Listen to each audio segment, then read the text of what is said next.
To Dwight about your discussion on the sideline. Just wondered what you took out of it from that moment and kind of how you guys are dealing with it at this point, if at all. There we go. There's two guys who are very competitive who just want to win games.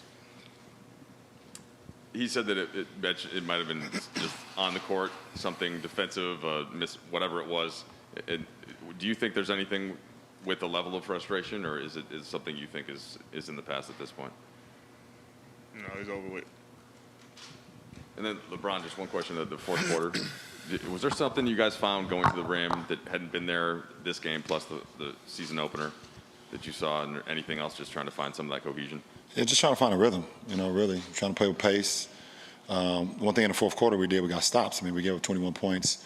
A lot of those points was either threes because we were trapping or just free throws late in the game. So we got stops, which allowed us to get out and run. Russ was able to get a lot of defensive rebounds, push early, which he's really good at. And, we just got the ball moving, had a lot of space out there, and just playing kind of like carefree basketball, not really thinking too much, just kind of reacting.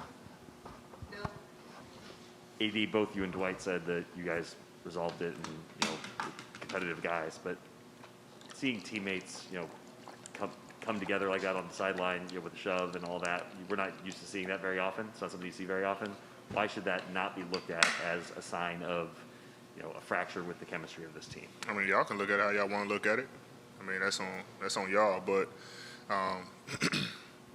in-house, what we do in that locker room and what we say, we keep it to ourselves. And like I say, after the situation, happened, me and DH, we talked about it, and, we left it at that. Guys, I think the word maybe that got used most during training camp was patience, and that was going to, LeBron, you used it a lot with us. Is that an easier said than done thing, sitting here 0-2, not playing the way you have wanted, I think, for long enough stretches in these games? Well, obviously, the name of the game is to win ball games. But there's a process along with building something to become the team that you want to become. And I know it firsthand. I know, the shortcomings that happens throughout when you're trying to build something special. And, it doesn't happen overnight. As much as you want it, you're going to get frustrated at times because you know what you're capable of. You know what the team can become capable of. But it just takes time, and we'll know when that time is. But right now we got to just continue to push.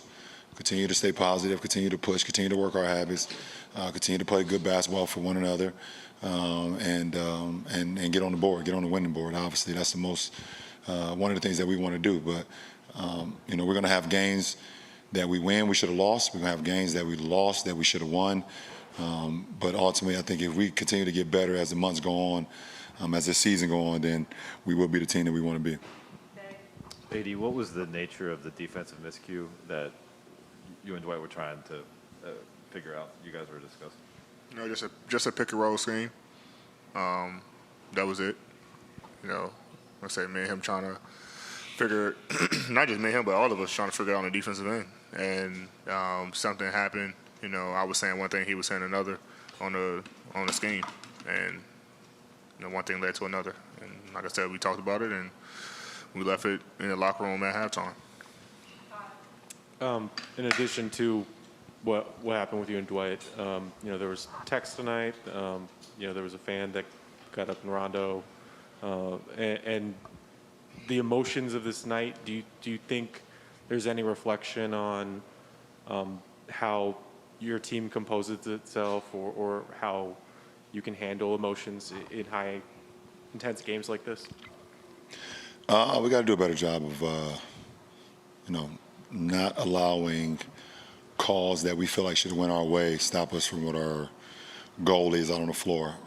There were some very, very difficult calls that we felt like we should have went our way, but we allowed that to, combat 3, 4, 5 possessions in a row, and we started to lose control of the game because we were kind of too worried about what they were calling or whatnot. So I think that side of the emotion side kind of got to us tonight, and that's what happens when you're trying to get over the hump. You're trying to, play perfect basketball or as close to perfect as possible, and one call here or one mistake here seems like it's the end of the world when it shouldn't be. But we'll get better with it.